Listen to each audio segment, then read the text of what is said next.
Halo, perkenalkan nama saya Joan. Kali ini saya menjelaskan tentang 6M. 6M terdiri dari Man, Money, Material, Machines, Method, and Market. Yang pertama ada Man. Man merupakan sumber daya manusia yang digunakan pada proses produksi suatu barang. Sumber daya manusia ini sangat penting karena penggerak utama dalam fungsi manajemen seperti perencanaan, pengorganisasian, pengarahan, dan pengawasan. Pada kali ini kami membuat miniatur truk. Nah, sumber daya manusia yang digunakan dalam miniatur truk adalah kita sendiri dalam pembuatan miniatur truk. Yang kedua ada money. Money adalah uang yang merupakan alat penting karena digunakan untuk menyediakan barang-barang dan bahan-bahan atau peralatan dalam suatu produksi barang. Alat ini juga bisa digunakan untuk membiayai sumber daya manusia dan artian bisa disebut sebagai gaji. Dalam pembuatan sebuah miniatur truk, diperlukan uang untuk membeli peralatan seperti gunting, pensil, spidol, lem, dan cat. Yang ketiga ada material. Material adalah bahan-bahan yang digunakan dalam sebuah proses produksi untuk membuat sebuah barang. Dalam pembuatan sebuah miniatur truk ini, bahan dasar yang kami gunakan adalah kardus sebagai bahan untuk membuat miniatur truk. Yang keempat ada mesin. Mesin merupakan peralatan yang digunakan dalam proses produksi untuk membantu manusia dalam pembuatan suatu barang. Dengan adanya mesin atau alat, pekerjaan manusia akan sangat terbantu. Dalam membuat sebuah miniatur truk, peralatan dibutuhkan antara lain seperti gunting, lem tembak, dan pensil, serta spidol. Yang kelima ada method atau metode, adalah suatu metode atau cara pembuatan sebuah produk dalam proses produksi barang. Metode pembuatan sebuah miniatur truk adalah yang pertama, menggunting kardus membentuk bagian-bagian truk dan menempel bagian-bagian tersebut sesuai dengan posisi dan menjadi sebuah miniatur. Kalian juga bisa menggunakan cat untuk menghiasnya sehingga menjadi semakin cantik. Yang keenam ada market. Market adalah suatu unsur dalam 6M kewirausahaan yang cukup penting. Unsur ini digunakan dalam menentukan target pasar yang ingin dituju, sehingga dibutuhkan strategi pemasaran yang sangat bagus untuk menyaingi persaingan dalam sebuah wirausahawan. Resistor merupakan komponen elektronika pasif, yaitu komponen yang dapat bekerja tanpa diberikan arus atau tegangan listrik, yang berfungsi untuk membatasi dan mengatur arus listrik dalam suatu rangkaian elektronika. Satuan nilai hambatan resistor adalah ohm. Resistor dibagi menjadi resistor tetap dan resistor variabel. Resistor tetap adalah resistor yang memiliki nilai hambatan yang tetap dengan simbolnya seperti ini. Nilai hambatan tersebut ditentukan oleh kode warna atau kode huruf yang terdapat pada resistor tersebut. Berikut adalah tabel kode warnanya. Jadi hitam memiliki nilai 0, coklat 1, merah 2, orange 3, kuning 4, hijau 5, biru 6, ungu 7, abu-abu 8, dan putih 9. Sedangkan untuk nilai toleransinya, terdapat emas yaitu 5%, perak 10%, dan tak berwarna yaitu 20%. Contoh resistor tetap yang menggunakan kode warna adalah resistor film karbon dan resistor film metal. Resistor film karbon adalah resistor yang terbuat dari bahan karbon yang dilapisi dengan bahan film untuk melindungi resistor dari pengaruh luar. Nilai resistansi resistor film karbon dapat dibaca dari gelang warna yang terdapat pada badan resistor dengan bantuan kode warna tadi. Jumlah gelang warna pada resistor ini bisa mencapai 4 dan 5. Untuk yang memiliki 4 gelang warna, gelang pertama adalah nilai satuan, gelang kedua adalah nilai puluhan, gelang ketiga adalah pangkat pengalinya, pangkatnya sesuai dengan nilai warna, dan gelang keempat adalah nilai toleransi. Sedangkan untuk yang memiliki nilai warna, 5 gelang warna, gelang pertama adalah satuan, gelang kedua adalah puluhan, gelang ketiga adalah ratusan, gelang keempat adalah pangkat, dan gelang kelima adalah nilai toleransi. Resistor film metal adalah resistor yang dibuat dengan mendepositkan lapisan logam tipis ke bekas keramik. Resistor ini memiliki resistensi yang lebih besar dibandingkan dengan resistor film karbon. Sama seperti resistor film karbon, resistor ini memiliki gelang warna dan cara membaca nilai resistensinya pun juga sama. Namun yang membedakan adalah jumlah gelang pada resistor ini bisa mencapai 6. Kemudian ada juga resistor tetap yang menggunakan kode huruf. Kode huruf untuk nilai hambatan terdapat R, K, M, dan G. R adalah ohm, K adalah kilo ohm atau 10 pangkat 3, M adalah mega ohm atau 10 pangkat 6 ohm, dan G adalah giga ohm atau 10 pangkat 9 ohm.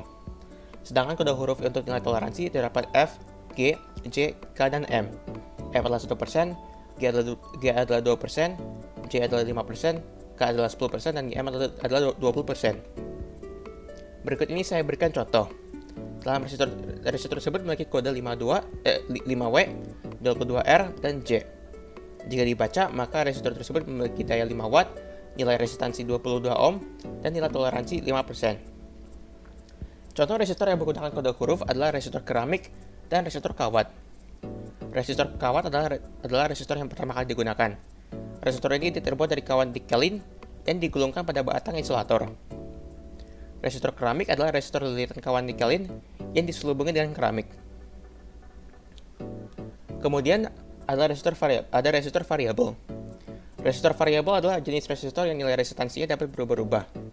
Perubahan tersebut bisa terjadi secara manual, melalui perubahan suhu, ataupun intensitas cahaya. Contoh resistor yang nilai resistansinya dapat diubah secara manual adalah potensiometer dan trimpot.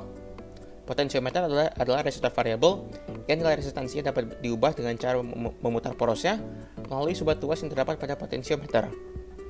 Trimpot atau trimmer potensiometer adalah jenis resistor variabel yang nilai resistansinya dapat diubah dengan cara memutar porosnya melalui alat bantu seperti obeng minus. Contoh resistor yang nilai resistansinya dapat berubah karena perubahan suhu adalah termistor.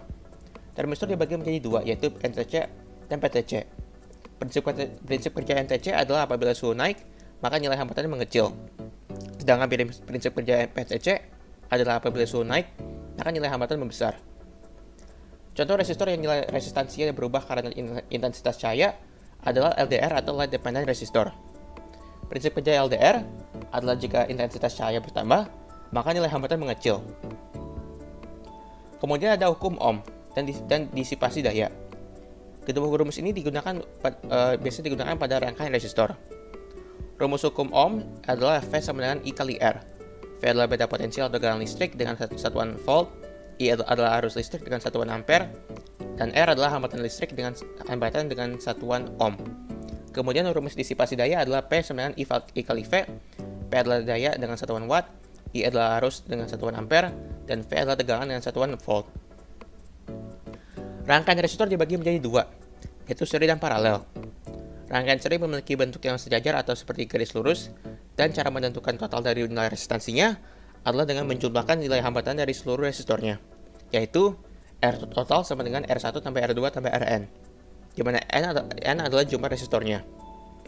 Sedangkan rangkaian paralel disusun secara berderet atau bertingkat, dan cara menentukan total dari nilai hambatannya adalah dengan menggunakan rumus 1 per R sama dengan 1 per R1 tambah 1 per R2 tambah 1 per Rn. Hasilnya kemudian dibalik. Sekarang kita masuk ke rangkaian kapasitor. Kapasitor atau kondensator adalah komponen elektronika pasif yang dapat menyimpan muatan listrik dalam waktu sementara dengan satuan kapasitansinya adalah farad. Kapasitor terbuat dari dua pelat konduktor yang umumnya terbuat dari logam, dan sebuah bahan dielektrik atau isolator diantaranya. Bahan-bahan dielektrik yang umum dikenal adalah udara, vakum, keramik, gelas, dan lain-lain. Jika kedua ujung plat metal diberi tegangan listrik, maka muatan-muatan positif akan mengumpul pada salah satu kaki metalnya, dan pada saat yang sama, muatan-muatan negatif terkumpul pada ujung metal yang satu lagi. Kapasitor dibagi menjadi dua, yaitu tetap dan variabel. Kapasitor tetap adalah kapasitor yang nilainya konstan. Kapasitor ini dibagi menjadi dua, yaitu kapasitor polar dan non-polar. Kapasitor polar adalah kapasitor yang memiliki kutub positif dan negatif. Pemasangannya harus memperhatikan kutub-kutub tersebut, karena jika tidak, maka kapasitornya tersebut bisa meledak. Kapasitor polar memiliki simbol seperti ini, dan contoh dari kapasitor polar adalah elko dan tantalum. Kapasitor elko atau elektrolit adalah kapasitor yang bahan insulatornya terbuat dari elektrolit dan memiliki bentuk tabung. Elko menggunakan aluminium sebagai pembungkus dan sekaligus sebagai terminal negatif. Terminal negatif tersebut tertera pada badan kapasitornya dalam bentuk garis abu-abu yang menunjukkan bahwa kaki tersebut adalah terminal negatif. Nilai kapasitansi elko berkisar dari 0,47 mikrofarad hingga ribuan mikrofarad. Sedangkan tantalum adalah kapasitor elektrolit yang memakai bahan logam tantalum sebagai terminal anoda atau positif. Kapasitor ini dapat beroperasi pada suhu yang sangat tinggi. Kapasitor ini memiliki nilai kapasitansi yang besar, namun memiliki ukuran yang lebih kecil daripada elko. Kapasitor ini biasa digunakan pada alat seperti handphone dan laptop. Setelah itu adalah kapasitor nonpolar. Kapasitor nonpolar adalah kapasitor yang tidak memiliki kutub, sehingga pemasangannya bisa dilakukan secara bebas. Simbol dari kapasitas nonpolar adalah seperti ini. Contoh-contoh kapasitas nonpolar adalah kapasitor keramik, polyester, kertas, dan mika. Kapasitor keramik adalah kapasitor yang memiliki isolator yang terbuat dari keramik. Nilai kapasitansinya berkisar antara 1 picofarad sampai 0,01 mikrofarad.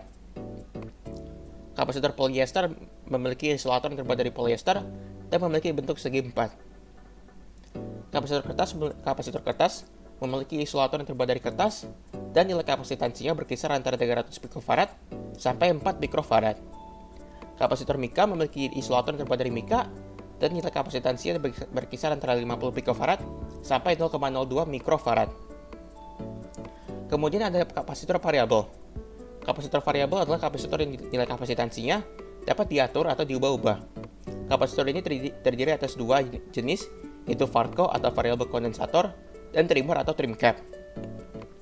Farco adalah kapasitor yang terbuat dari logam atau plastik. Farco digabungkan dengan 10 antena dan 10 isolator dan digunakan untuk membeli frekuensi gelombang pada rangkaian radio. Nilai kapasitansi Farco berkisar antara 100 picofarad sampai 500 picofarad. Trimmer atau trim cap adalah jenis kapasitor variabel yang nilai kapasitansinya dapat diubah dengan cara memutar poros pengaturnya menggunakan obeng. Trimmer berfungsi untuk mendapatkan pemilihan gelombang frekuensi. Nilai kapasitansi trimmer maksimal hanya mencapai 100 picofarad. Rangkaian kapasitor dibagi menjadi dua, yaitu seri dan paralel. Dalam rangkaian seri, total nilai kapasitansinya dihitung dengan rumus 1 per C total sama dengan 1 per C1 tambah 1 per C2 tambah 1 per Cn, di mana N adalah jumlah kapasitor pada rangkaian tersebut. Dalam rangkaian paralel, total nilai kapasitansinya dihitung dengan rumus C total sama dengan C1 tambah C2 tambah Cn.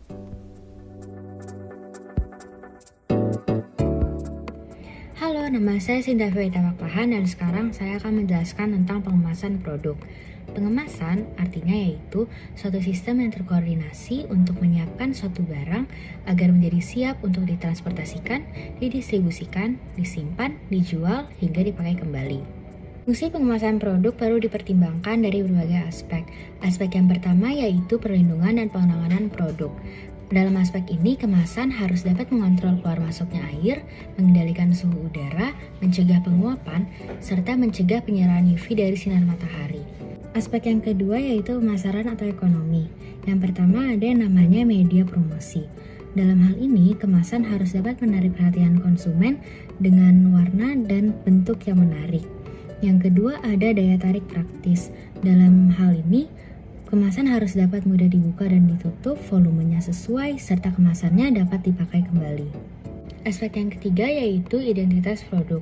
Dalam aspek ini, kemasan harus mencakup nama merek, komposisi, berat bersih, nomor sertifikat produksi, serta nama dan alamat produksi.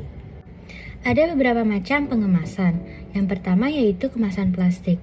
Kelebihan dari kemasan plastik yaitu perlindungan yang baik terhadap uap air, gas, dan sinar UV. Selain itu, kemasan plastik juga transparan dan mudah menarik konsumen. Sayangnya, kemasan plastik ini tidak ramah lingkungan karena susah diuraikan, dan kemasan plastik juga mengandung bahan kimia. Yang kedua, ada kemasan kertas dan karton. Kelebihan dari kemasan ini yaitu mudah dibentuk dan dapat dikombinasikan dengan film plastik. Dan kemasan ini juga ramah lingkungan. Namun, kekurangan dari kemasan ini yaitu mudah robek, mudah terbakar, serta tidak tahan air. Yang ketiga, ada kemasan yang terbuat dari kayu. Kelebihannya yaitu kuat dan awet, ramah lingkungan, serta mudah diproduksinya.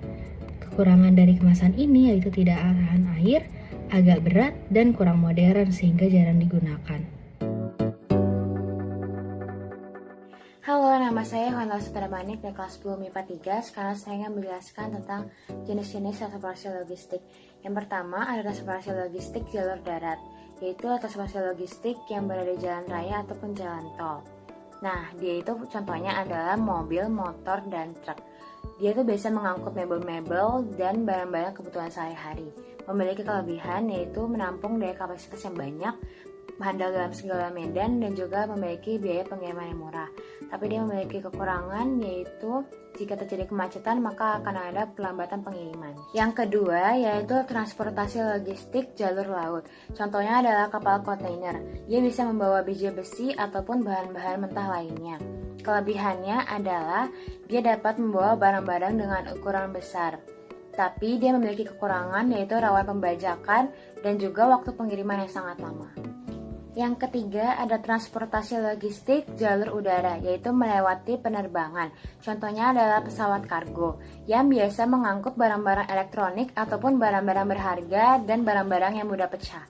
Dia memiliki kelebihan yaitu waktu pengiriman yang sangat cepat dan dapat membawa barang-barang dengan aman. Tetapi dia memiliki kekurangan yaitu harga pengiriman yang mahal. Yang keempat, ada transportasi logistik jalur rel, yaitu contoh seperti pelayanan rel ekspres dari PT KAI, yang biasanya mengangkut batu bara. Memiliki kelebihan yaitu biaya pengiriman yang murah, tidak dapat mengalami kemacetan karena memiliki rel sendiri, dan juga dapat mengangkut barang dengan jumlah yang banyak. Tetapi dia memiliki kekurangan yaitu tidak fleksibel karena rutenya tidak mudah diubah. Yang terakhir, ada transportasi logistik pipeline yang biasanya mengangkut gas dan cairan. Memiliki kelebihan yaitu biaya pemeliharaan yang kecil dan risikonya juga yang kecil. Dan dia dapat menghantarkan barang dengan tidak ada hambatan. Tetapi dia memiliki kekurangan, yaitu biaya pemasangannya yang mahal dan juga memakan cukup ruang untuk tempat pemasangan dari si pipa tersebut. Teknologi transportasi adalah sebuah teknologi yang mampu mendukung pemindahan manusia atau barang dari satu tempat ke tempat yang lain dengan menggunakan sebuah kendaraan yang digerakkan oleh mesin maupun oleh manusia. Transportasi sendiri digunakan dan diciptakan untuk memudahkan manusia dalam kehidupan dan aktivitasnya sehari-hari. Peranan transportasi sangat penting bagi manusia untuk saling membantu dan menghubungkan daerah sumber baku, daerah produksi, daerah pemasaran, dan juga pemukiman sebagai daerah tempat tinggal.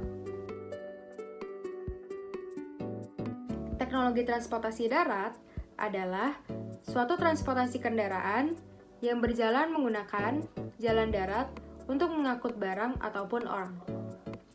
Angkutan darat ini dibagi menjadi dua jenis, yaitu yang bermesin dan yang tidak bermesin. Angkutan yang tidak bermesin bersifat tradisional dan berlangsung sejak dahulu. Misalnya sepeda, becak, delman, gerobak, dan masih banyak lagi.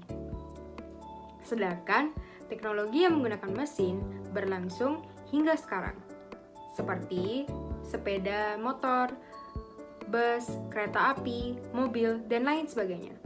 Yang kedua, ada teknologi transportasi udara.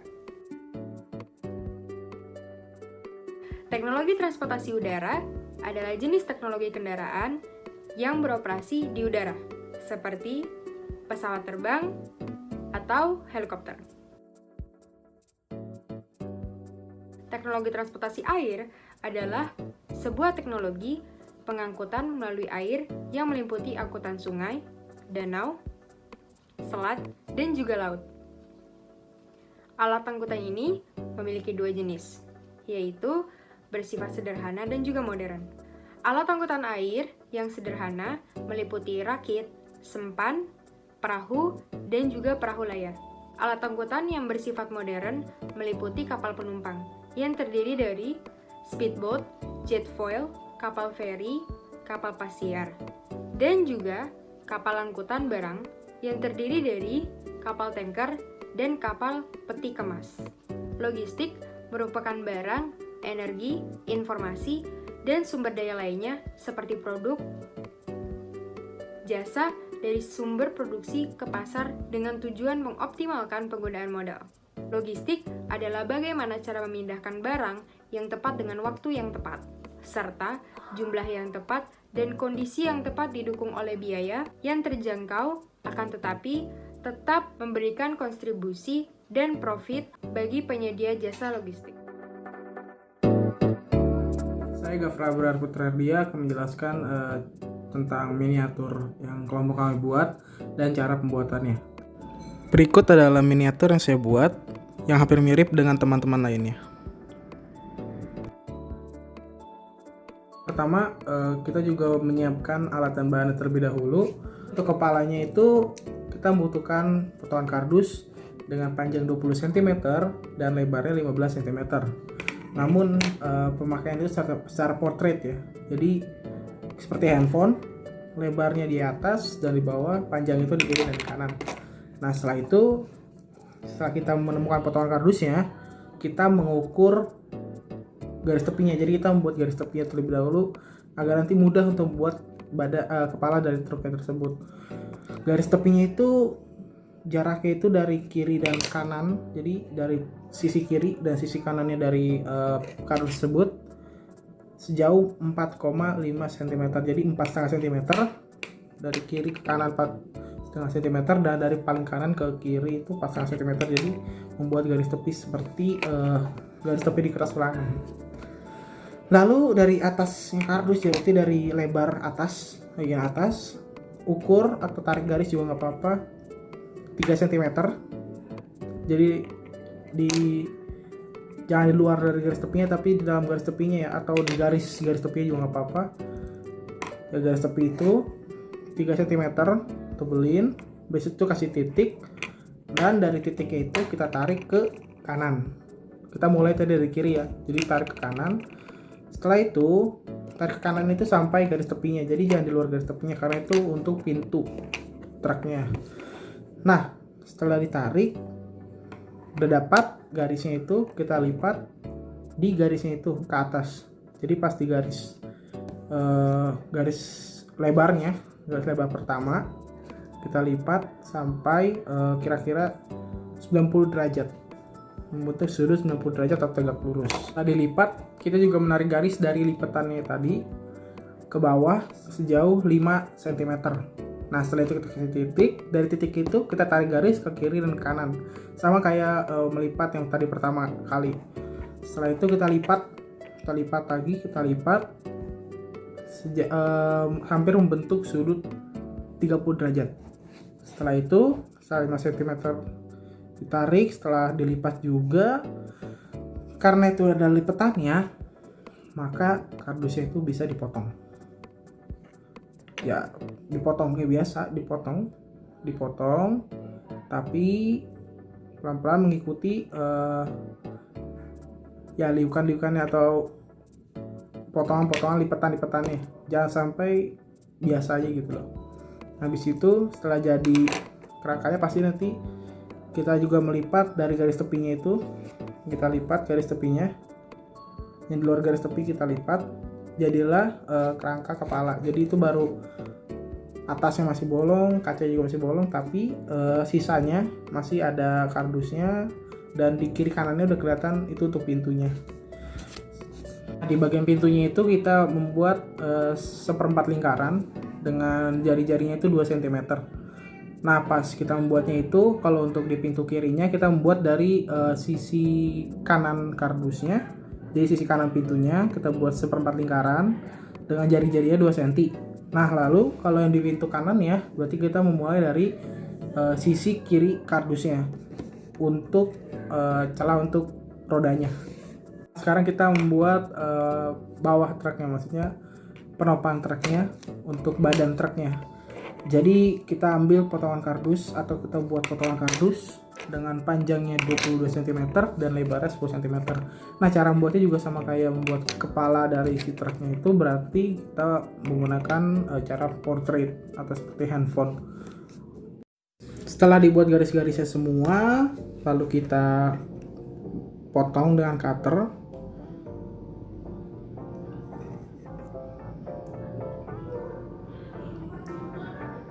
Ya, jadilah seperti ini. Terdapat sisa kardusnya di tengah, itu sebagai perekat antara kepala dengan penopang truknya. Nah, kita setelah digaris-garis lagi tadi, kita gunting atau kita cutter ya, kita potong jadi seperti ini. Dan hilang ya.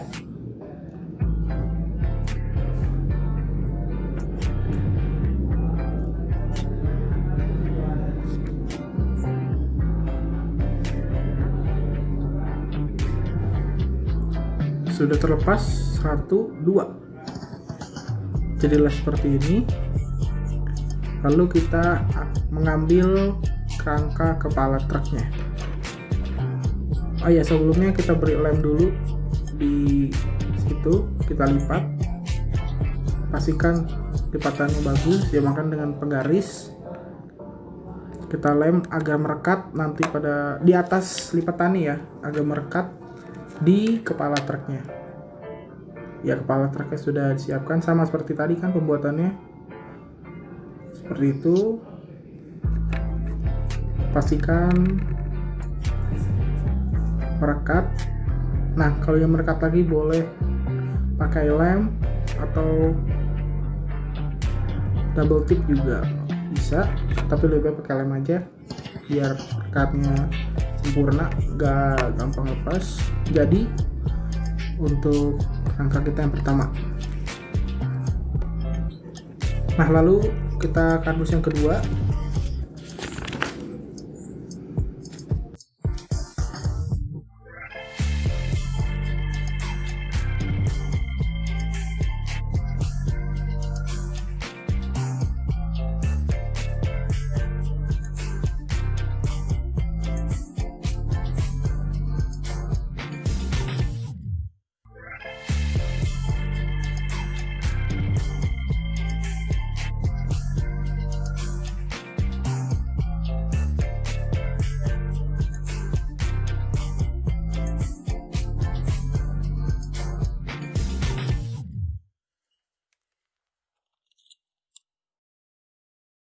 Potongan tadi yang kedua itu adalah kardus untuk membuat bagian samping truknya dan bagian belakang truk, bagian belakang kepala truknya, dan bagian atas badan truknya.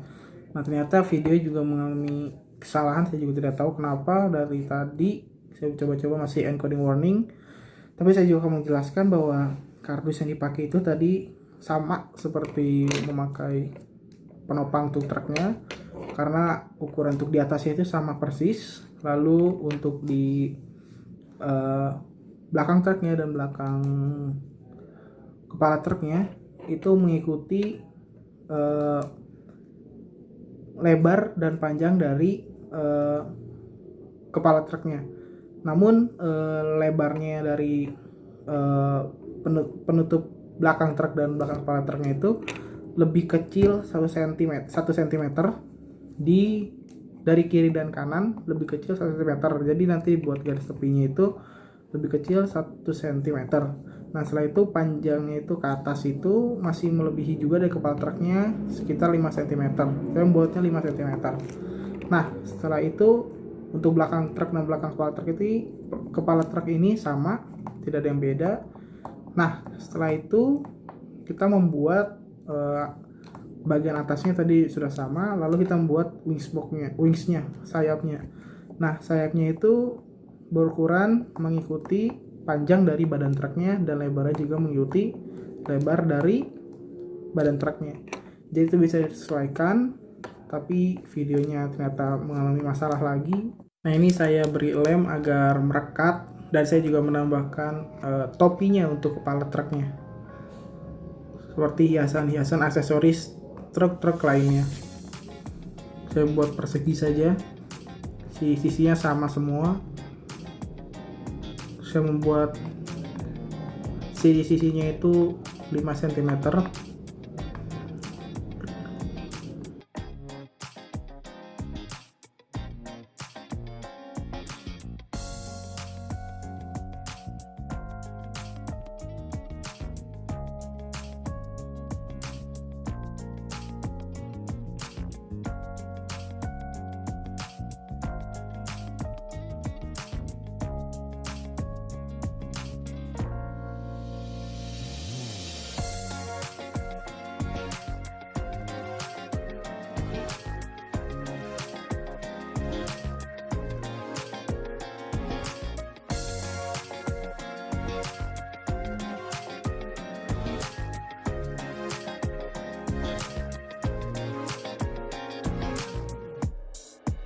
Sebagai aksesoris dari truknya, saya tutup juga di sampingnya agar lebih kelihatan, aksesorisnya juga kelihatan dari kiri dan kanan. Nggak cuma menutupi depannya saja, tapi juga saya menutupi bagian celah pinggirnya.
Halo, kami dari kelompok 4 ingin menunjukkan miniatur truk Hino 500 Wings Box yang berbahan dasar kardus.